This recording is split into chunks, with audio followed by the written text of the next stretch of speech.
it's me Ina again, and today I'm gonna teach you how to make Hiang or Kikiam.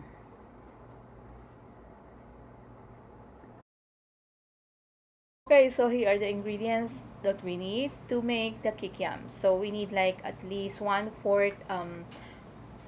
pork fat, 1/4 kilo of pork fat. We also need dalagang bukid or any kind of fish, but this fish that I use is skate wing kasi maraming laman. And then i-ano nyo na lang siya, tatanggalin nyo lang siya kung i-steam nyo muna ng 1 minute para matanggal nyo sa bone yung fish. And then you also need 1/4 kilo of shrimp.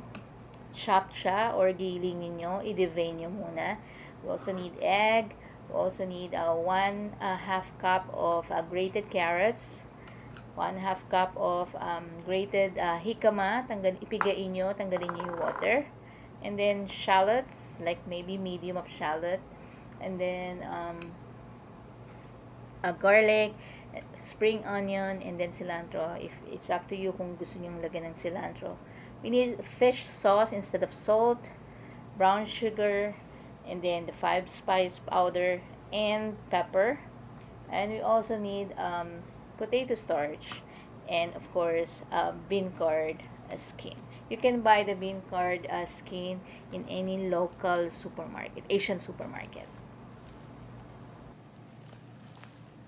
So in a large mixing bowl, add all the ingredients and seasoning beside dun sa BEANCURD skin natin. And then mix well until it becomes sticky. So it's up to you kung gusto yung gumamit ng pork, yung ground pork. So ito kasi mostly yung ginamit ko is seafood, like the fish and the shrimp, except for the pork fat.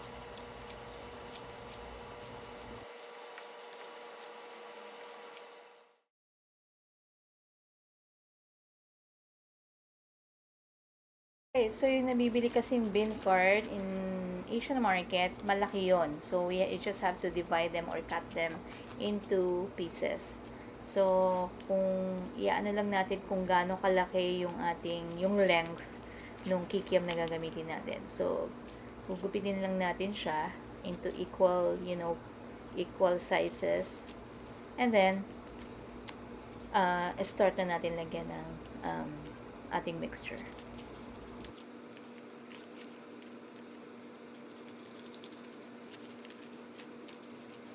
So line your BEANCURD sheet and then scoop at least 1/2 cup. It depends kung gaano kalaki yung length ng inyong kikiam. So maybe 1/2 cup kung medyo mahaba. And then i-line lang natin siya and then i-roll. And then kung ayaw dumikit, you can use egg to brush the kikiam para dumikit yung skin niya dun sa ating meat. So, the rest, ganun din ang gagawin natin.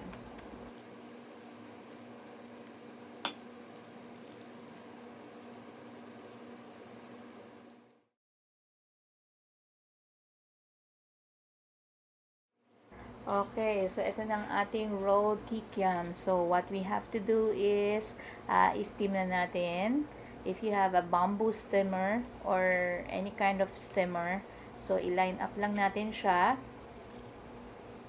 sa ating steamer and i-steam natin siya ng at least 30 minutes. Maybe 30 to 45 minutes.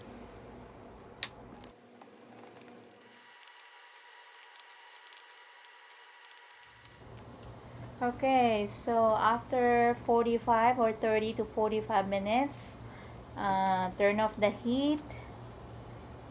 Ayan, okay na siya. So, na-steam na natin ang ating kikiam. So, let it cool for 15 to 20 minutes. Ayan. I-transfer muna natin siya sa isang lalagyan and then let it cool bago natin siya i-fry.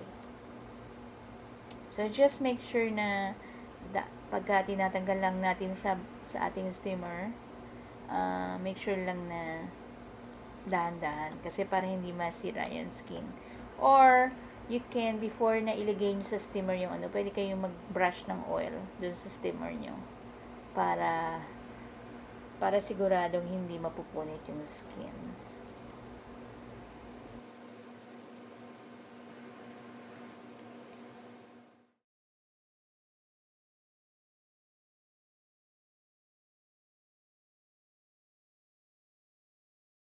So, while waiting for the kikiam to cool down, gawa muna tayo ng sauce. So, in a saucepan, maglagay tayo ng at least 1 cup of water, 1 tablespoon of potato starch or all-purpose flour, 2 tablespoons of brown sugar, 1 tablespoon of dark soy sauce, and 1 tablespoon of minced garlic, and also ground black pepper, a teaspoon, and half teaspoon of salt. And then, mimix lang natin siya hanggang ma-dissolve yung ating potato starch. And then, sa medium heat, halo lang tayo ng halo until mag-thicken yung ating sauce. Then, pagka medyo malapit na, tsaka lang natin lalagyan ng thai pepper. So, it's up to you. Kung gusto nyo maanghang, pwede kayong maglagay ng fresh labuyo or thai peppers. Kung kayo gusto ng maanghang. So, it's time to fry our kikiam. So, in a separate frying pan, so just put like maybe 1 cup of cooking oil, and then i-fry natin yung ating kikiam. So, hanggang mag-golden brown siya. Just make sure lang na hindi natin masunog. Ayan. And then, pwede na natin siya ilagay sa isang plate. Kung ayaw nyo masyadong mamantika, tanggalin nyo muna yung mantika. Lagyan ng paper towel.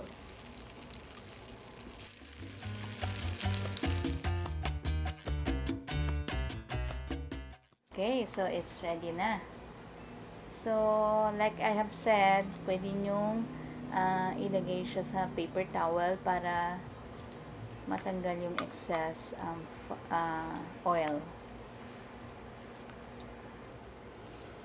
So, ayan, it's time to slice our chicken. Okay, so guys, I hope you like the recipe for today. I hope na itry nyo rin siya. Masarap, madali lang gawin. And, affordable naman siya. So, thanks for watching guys.